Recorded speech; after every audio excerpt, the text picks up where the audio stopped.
Welcome. This lecture is on the Crusades. There were many phases of Crusade activity.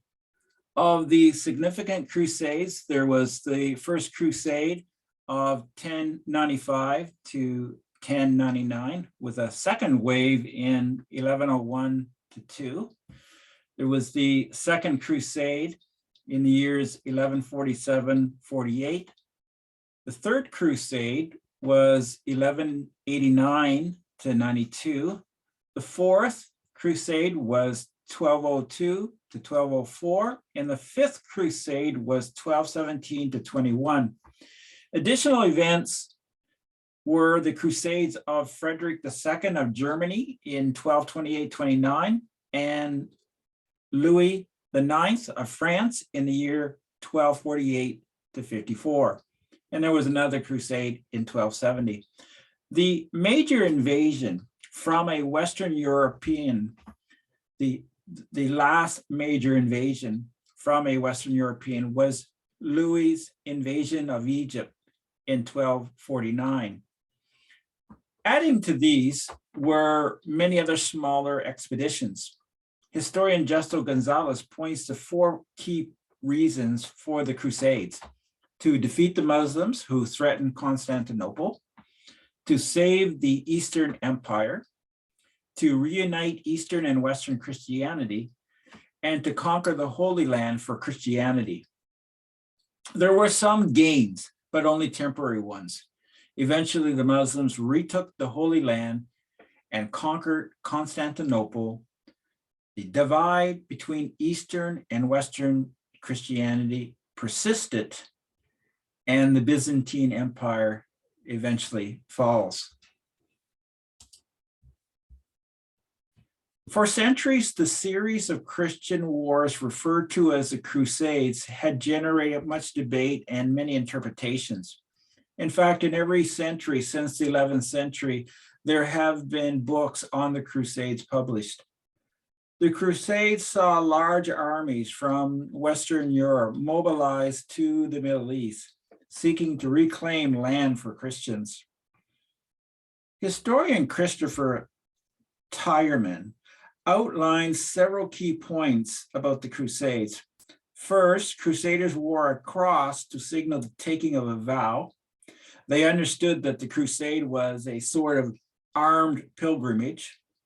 Second, Crusaders were granted spiritual privileges such as remission of penalties of sins, and later full indulgences for sin.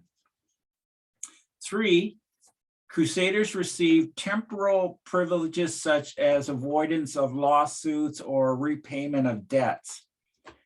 And 4, there were promises that Crusaders' families and property would be protected by the church. Continued conflict with Muslims was inevitable. In the year 1071, the Muslim Seljuk Turks defeated the Byzantines at the Battle of Mazan-Kirk. Originally from Central Asia, the Seljuk Turks had an empire that included Persia, Syria, Palestine, and Egypt.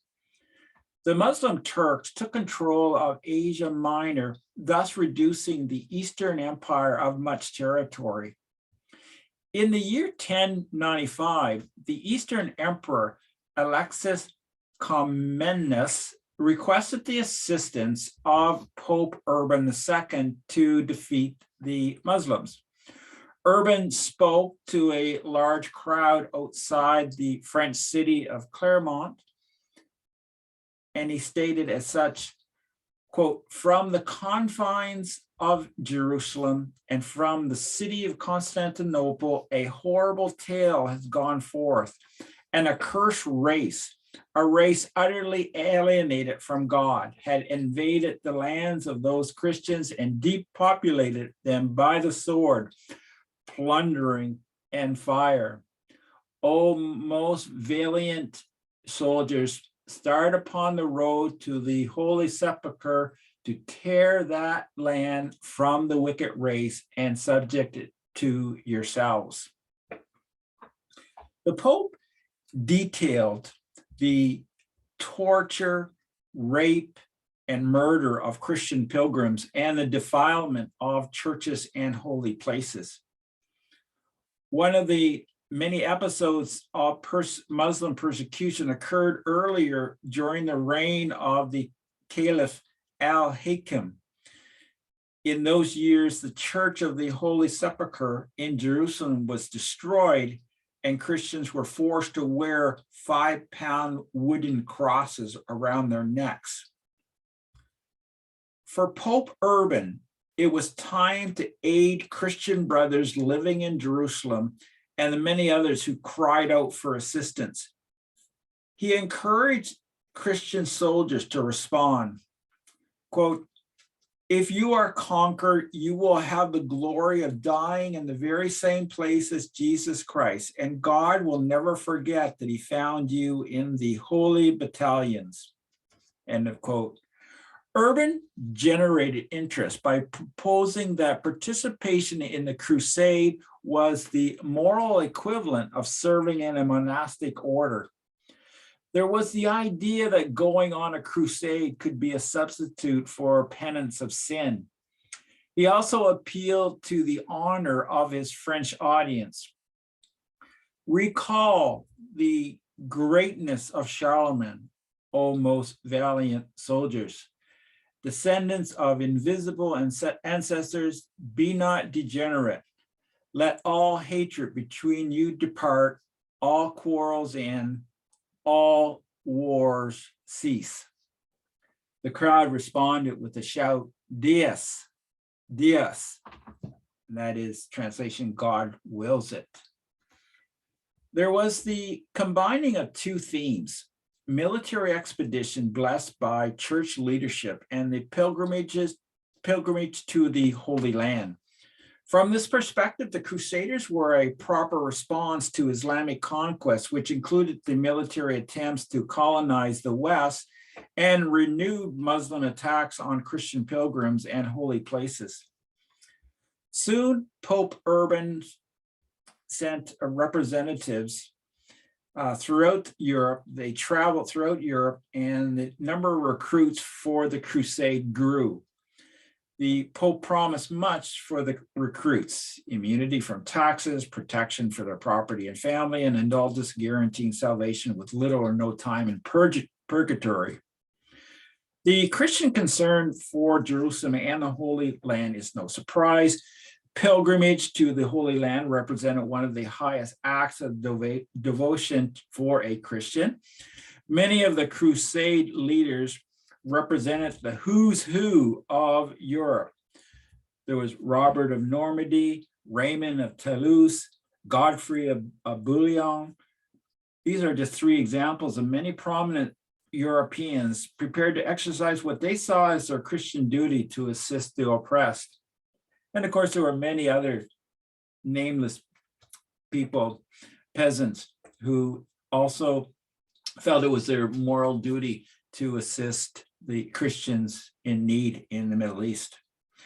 Historical accounts by scholars such as Derek Lomax and Rodney Stark note the importance of liberating the Holy Land from Muslim rule. Lomax writes that, quote, "The popes, like most Christians, believe war against the Muslims to be justified partly because the latter had usurped by force lands which once belonged to Christians, and partly because they abused the Christians over whom they ruled in such Christian lands as they could raid for slaves, plunder, and the joys of destruction," end of quote. This type of interpretation has received less support in today's academia, where social scientific thinking is dominant over any analysis of genuine religious motivation. Opposing interpretations maintain that Christian concerns were not the major reasons for crusading action. So these interpretations are at odds with the work of Derek Lomax and Rodney Stark. It is argued that rather than motivated by piety or concern for the well-being of Christians under the control of Muslim power or concern for the safety of the holy places in Jerusalem, the Crusades were but the first extremely bloody chapter in a long history of brutal European colonialism. The rise of secular thinking goes back centuries. As early as the 1700s, Enlightenment commentators questioned religious motivation as a major factor. Voltaire wrote that the Crusades were an epidemic of fury which lasted for 200 years, which was always marked by every cruelty, every perfidy, every debauchery, and every folly of which human nature is capable. End of quote. David Hume and Denis Diderot gave similar assessments. Consistent with their anti-clericalism, Enlightenment thinkers viewed Christian leaders in the worst light.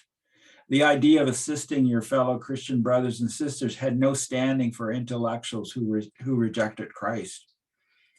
After the Enlightenment years, many thinkers embraced materialistic interpretations. That is, the Crusades were wars of conquest propelled by desires for money and power. More specifically, it's charged that the Crusaders marched east not out of idealism, but in pursuit of wealth. Moreover, the knights of Europe were barbarians who brutalized everyone in their path, leaving the enlightened Muslim culture in ruins. In recent years, popular writer Karen Armstrong argued that Jesus had more in common with Gandhi than Pope Urban. As critics see it, during the Crusades, quote, an expansionist, imperialistic Christendom brutalized, looted, and colonized a tolerant and peaceful Islam, end of quote. Critics of the Crusade claim that popes who promoted the Crusades were power hungry. It became a popular theme that the Crusades were, quote, a terrible crime in great need of atonement. One New York Times article suggested that the Crusades were comparable to Hitler's atrocities. Today, the topic is a heated one where historians are expected to clarify their position on whether the Crusades were positive or negative. The burden of expressing a moral opinion is something that few other medieval historians have to do. Today, supporters of Islam present a narrative of Muslim tolerance for Christians. Here's an earlier painting of a Christian and a Muslim playing chess. But life for Christians under Islamic rule was not pleasant. To make sense of the conflicting interpretation of the Crusades, some point to Muhammad's farewell address to his followers. Quote, I was ordered to fight all men until they say, there is no God but Allah. The Quran itself states, quote, slay the idolaters wherever ye find them and take them captive and besiege them and prepare for them each ambush, end of quote. For many subject peoples, the options were grim. You could choose conversion as an alternative to death or enslavement. Certainly, building new churches or synagogues was forbidden. Stark writes, in principle, as the people of the book, Jews and Christians were supposed to be tolerated and permitted to follow their faith, but only under quite repressive conditions. Death was and remains the fate of anyone who converted to either faith. The First Crusade began 1 year after Pope Urban's message. Witnessing Pope Urban's message and joining the crusade, the French cleric named Fulcher of Chartres wrote of his experience. He praised the enthusiasm of the Crusaders. Oh, how worthy and delightful to all of us who saw those beautiful crosses, either silken or woven or gold, or of any material which the pilgrims sewed on the shoulders of their woolen cloaks or cassocks by the command of the Pope after taking the vow to go. To be sure, God's soldiers who were making themselves ready for battle in his honor ought to have been marked and fortified with a sign of victory. The number who participated in the First Crusade was approximately 130,000. 1/10 of this number were nobles and knights. Trained infantrymen represented less than 1/2 of the total. The remaining participants were non-combatant support people, and there were also peasants. The financial cost of crusading was high. A crusading knight required armor, weapons, and a minimum of 1 war horse, and additional pack horses or mules. In addition, crusaders needed money for their families and estates while they were absent as they traveled to Jerusalem. Some crusaders had no choice but to borrow the funds necessary for their crusade. Approximately 50,000 crusaders made it to Constantinople, where many misbehaved, much to the concern of Emperor Comnenus. He provided them with supplies, but also had his guards watch them closely. Much to his relief, they left the city and began their journey through Asia Minor. Crusade leaders learned that the Eastern Emperor made treaties with the Muslims. Seeing this as treachery, the Crusaders carved out their own states in the region. The success of the First Crusade was due to disunity among the Muslims. The caliphates of Baghdad, Cairo, Cordova had bad relations with each other. Another advantage was the effectiveness of the well-armed and well-trained knights. Even still, only about 12% of those who began the crusade made it to Jerusalem. In June 1099, the Crusaders reached the walls of Jerusalem, known as one of the great fortresses of the medieval world. When the Muslims became aware of the approaching Crusaders, they poisoned all wells around the city. They also expelled Jerusalem's Christian population, which had outnumbered the city's Muslim population. In July, the Crusaders breached the wall, and what followed was brutal fighting within the walls of the city. The French cleric Fulcher wrote how the Franks overcame and killed many of, quote, wicked enemy. According to his account, approximately 500 who'd fled into the Tower of David were permitted to leave Jerusalem unharmed. Rodney Stark argues that the bloody victory at Jerusalem requires closer analysis. He considers 3 points. It was no secret to the Crusaders that Muslim armies had carried out many massacres of Christian cities. Second, a common practice of rule by war is that any city that did not choose to surrender risked massacre. Third, when there was no surrender, the spoils of war meant unrestrained looting and other violent acts. This age was cruel and bloody, but it makes no sense to impose the Geneva Convention on this era. The Crusaders also took control of the Eastern Mediterranean coastline. They established 4 divisions for the Western Church. You have the Kingdom of Jerusalem, the County of Edessa, the Principality of Antioch, and the County of Tripoli. These conquests worsened relations between the Western Church and Eastern Empire. When the Crusaders captured Antioch in Syria, there was a Greek bishop, son John of Antioch, who was in communion with the Patriarch of Constantinople, but the Westerners selected his replacement. But he himself refused to resign. So John of Antioch moved to Constantinople without surrendering his former station. Thus, there were 2 claimants to the Patriarch of Antioch. Of all the Crusades, the first was the most successful. To defend the Holy Land, the Westerners formed 2 religious orders, the Knights Templar and the Knights Hospitaller. The Crusaders staying in the region, received supplies and recruits from the maritime Italian cities of Venice, Genoa, and Pisa. Almost 40 years later, Pope Eugene III called for a new crusade. The preaching of Bernard of Clairvaux generated support for the Second Crusade that occurred in 1147-48. The goal was to bolster the strength of the Crusader kingdoms along the eastern side of the Mediterranean. The situation was precarious due to pressure from Muslim raids. The Christians found it impossible to have peace with Muslims. The Second Crusade did not amount to much.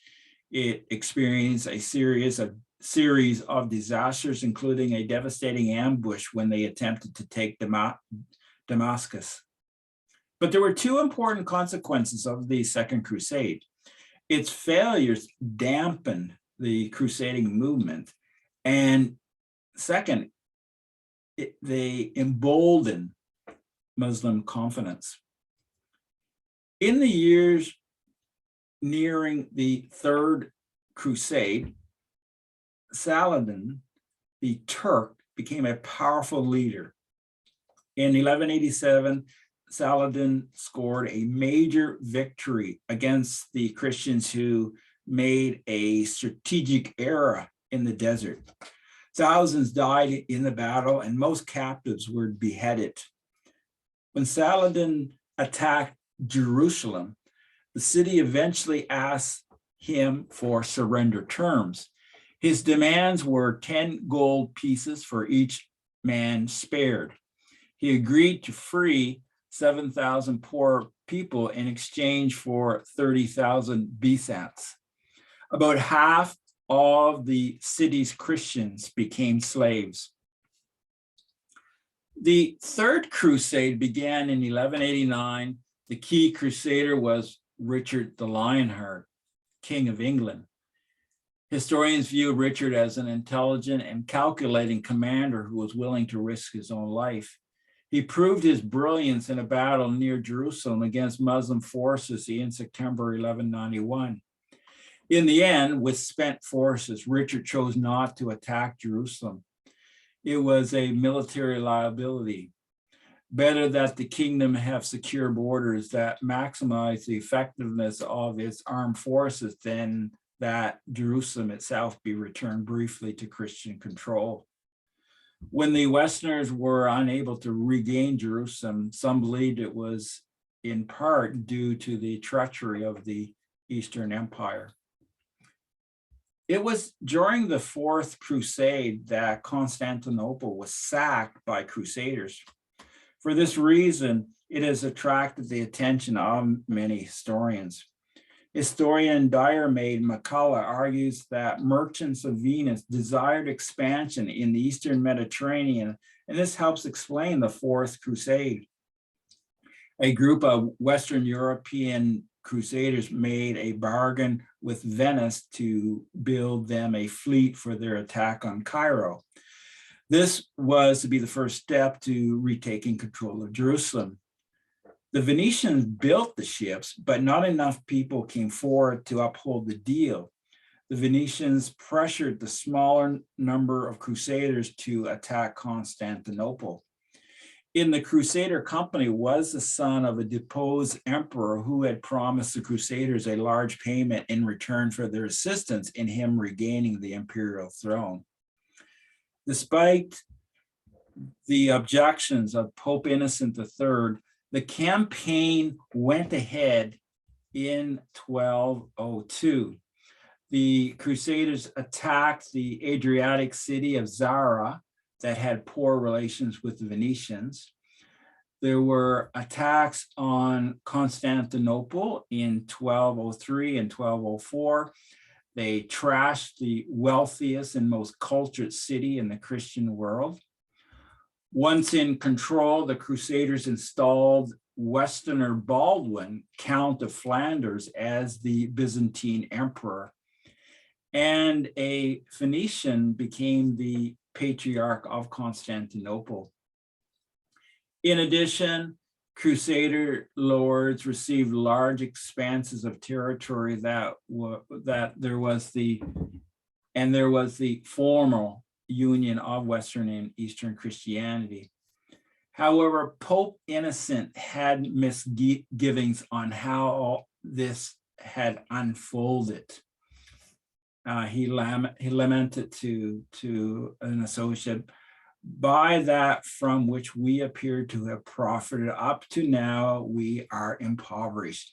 And by that from which we believed we were above all else made the greater, we are reduced. The Western Christians controlled the city for almost 6 decades. This added to the bitter feelings between Western and Eastern church leaders. The Fourth Crusade was also seen as a failure because there was no effort to recapture Jerusalem. The Christian armies did not venture to the east. Historians recognize as many as 8 major crusades. There were a few children's crusades in which young people gathered and trekked to the east, where they either died or became slaves. By the year 1270, the Crusades had fizzled out. The Crusaders did score land victories. They reclaimed Jerusalem, but only for approximately a century. They took Cyprus in 1191 and held it until 1571. In time, all the gains by the Crusaders fell to the Muslims. To this day, the Crusades remain one of the few subjects of professional history that carry wide popular recognition, even if little serious understanding. However, it is clear that the Crusades failed in their primary objectives. Islam remained dominant in the Holy Land.